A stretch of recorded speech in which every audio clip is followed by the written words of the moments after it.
تعظیمن صلاۃ و سلام کا لفظ تو ہم نہ تو صحابہ کے لیے استعمال کرتے ہیں اور نہ اہل بیت نہ اولیاء کے لیے. جب ہم ان کا ذکر کرتے ہیں تو کہتے ہیں رضی اللہ تعالی عنہ, رضی اللہ تعالی عنہ. اچھا, اب یہاں مسئلہ آ جاتا ہے, کہتے ہیں جی کہ آپ کہتے ہیں کہ جائز نہیں ہے, تو حدیث کے اندر, تو حدیث کی کتابوں کے اندر اماموں نے صحابہ اور اہل بیت کے لیے علیہ السلام کا لفظ استعمال کیا ہے. اس کا جواب یہ سنیں, صحیح بخاری کے اندر امام بخاری نے امام حسین کے ساتھ رحمت اللہ علیہ کا لفظ استعمال کیا ہے. کیا بولے ذرا, کیا امام حسین رحمت اللہ تعالی علیہ. کیا ہم امام حسین رحمت اللہ علیہ کہتے ہیں؟ بولو بھائی, کیا کہتے ہیں؟ امام حسین رضی اللہ تعالیٰ عنہ. اب امام بخاری رحمت اللہ علیہ کہہ رہے ہیں تو وہ دعا کے طور پر کہہ رہے ہیں. کس کے طور پر؟ دعا کے طور پر, کہ اللہ کی ان پر رحمت ہو. تو دعا کے طور پر کہنا اور ہے, اور تعظیم اور پروٹوکول کے طور پر کہنا اور ہے. ٹھیک ہو گیا. جہاں تک بات ہے حدیث کی کتابوں کی, شاہ صاحب کہہ رہے تھے کہ حدیث کے اندر اماموں نے لکھا ہے. پہلی بات تو یہ ہے کہ حدیث کے اندر صرف اہل بیت کے ناموں کے ساتھ نہیں. اگر آپ ان احادیث سے استدلال کرتے ہیں تو سب سے پہلے قرآن مجید ہے. اللہ رب العزت قرآن مجید میں نبی کریم علیہ السلام کو حکم دیتا ہے وَصَلِّ عَلَيْهِمْ إِنَّ صَلَاتَكَ سَكَنٌ لَهُمْ. اے نبی ان کے لیے دعا کیجئے, آپ کا ان کے لیے دعا کرنا ان کے لیے اطمینان کا باعث ہوگا. وہاں کلمہ ہے صلی, صلی یصلی تسلیتن و صلاتن.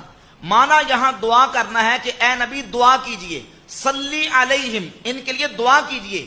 یہاں حضور کو حکم دیا جا رہا ہے کہ صحابہ کے لیے دعا کریں. اس کا اگر ترجمہ کریں نا کہ درود پڑھیں یا ان کے لیے رحمت کی دعا کریں تو وہ ترجمہ رحمت کی دعا والا بھی ہو سکتا ہے. یہاں دعا کا ذکر ہے, یہاں وہ تعظیم والے پروٹوکول والے صلاۃ والسلام کا ذکر ہے.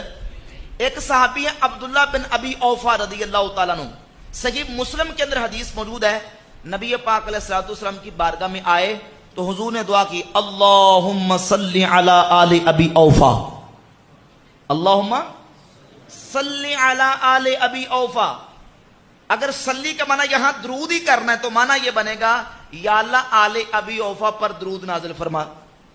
تو حضور نے صحابی پر درود پڑھا, بھائی آگے سمجھ, صحابی پر درود پڑھا. اسی طرح ایک اور حدیث ہے سیدنا سعد رضی اللہ تعالیٰ عنہ حضور علیہ السلام کی بارگاہ میں آئے. سنن ابی داؤد اور دیگر حدیث کی کتابوں میں حدیث موجود ہے, نبی پاک علیہ الصلوۃ والسلام نے حضرت سعد کے لیے دعا کی, یعنی درود پڑھا. وہ دعا کے طور پر ہے, دعا والا رحمت کی دعا اور درود اور ہے. جس کا ہم ذکر کر رہے ہیں وہ تعظیم اور پروٹوکول والا ہے, وہ نبیوں کے ساتھ خاص ہے, غیر نبی کے لیے استعمال کرنا جائز نہیں. باقی رہ گیا جن کتابوں کے اندر علیہ السلام یا علیہ الصلوۃ والسلام کی کلمات یا الفاظ استعمال ہوئے ہیں, تو اس کا جواب مختصر یہ ہے کہ آج کل جو ہمارے پاس کتابیں آ رہی ہیں نا, مثلا یہ میرے پاس صحیح بخاری ہے, یہ صحیح بخاری دارالمعرفہ بیروت لبنان سے چھپی ہے. اور یہ دارالمعرفہ جو مکتبہ ہے تقریباً کوئی راؤنڈ بوٹ 40 35 یا 50 سال سے زیادہ کا پرانا نہیں ہے. ہمارے پاس جو پرانی کتابیں چھپ کے آتی تھیں اس کی ایک مثال میں آپ کے سامنے رکھتا ہوں. یہ دیکھیں, یہ کتاب ہے سوائے کے مہر کا, یہ پرانا نسخہ ہے بالکل. جب کتابیں چھپتی نا ٹھپے لا کے, یہ وہ ٹھپے لا کے چھپنے والا نسخہ ہے, تقریباً 100 سال پرانا سوائے کے مہر کا نسخہ ہے. یہ مصر سے چھپا ہوا ہے. کہاں سے چھپا ہے؟ پہلے کتابیں چھپتی تھی مصر سے. مصر میں پریس سے بڑے بڑے اور مصر سے کتابیں چھپ کے آتی تھی. مثلا ہمارے پاس صحیح بخاری کا جو قدیمی کتب خانہ سے نسخہ چھپا ہوا ہے 2 جلدوں کے اندر, یہ مکتبہ مصطفیہ کا اس کی ٹریسنگ اور عکس ہے. جب ہم وہاں صحیح بخاری سے اہل بیت کے ناموں کو دیکھتے ہیں تو وہاں رضی اللہ عنہ لکھا ہوا ہے. وہاں کیا لکھا ہوا؟ رضی اللہ عنہ. لیکن جب بیروت سے چھپی ہوئی نئی کتابیں آ رہی ہیں جو چھپ کے, وہاں ہم دیکھتے ہیں تو اسی جگہ پہ لکھا علیہ السلام. پرانی کتابوں میں کیا لکھا ہے؟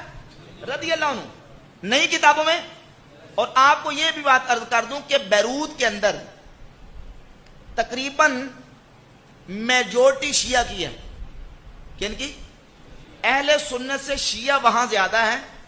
پریس کے اوپر بھی قبضہ کن کا ہے؟ شیعہ کا ہے. بڑے بڑے پریس ان کے کنٹرول اور ان کے ہاتھوں میں ہے.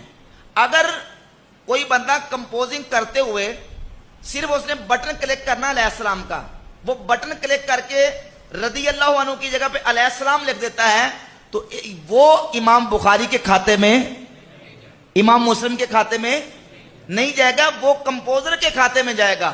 امام بخاری کے کھاتے میں وہ جائے گا جو امام بخاری کے جو پرانے نسخے چلے آ رہے ہیں ان میں جو ہمیں ملے گا. جو پرانے نسخے ہیں ان کے اندر کیا لکھا ہوا ہے؟ رضی اللہ عنہ. اور نیو میں کیا آ گیا ہے؟ علیہ السلام. تو یہ اصل میں مسئلہ بنا ہے. میں نے 2 3 4 نسخے رکھے ہوئے ہیں، اور بلکہ میں نے یقین جانے کہ اس مسئلے کے لیے جو قلمی مخطوط ہیں ان کی میں نے ہارڈ کاپیز نکلوا کے الحمدللہ رکھی ہوئی ہیں.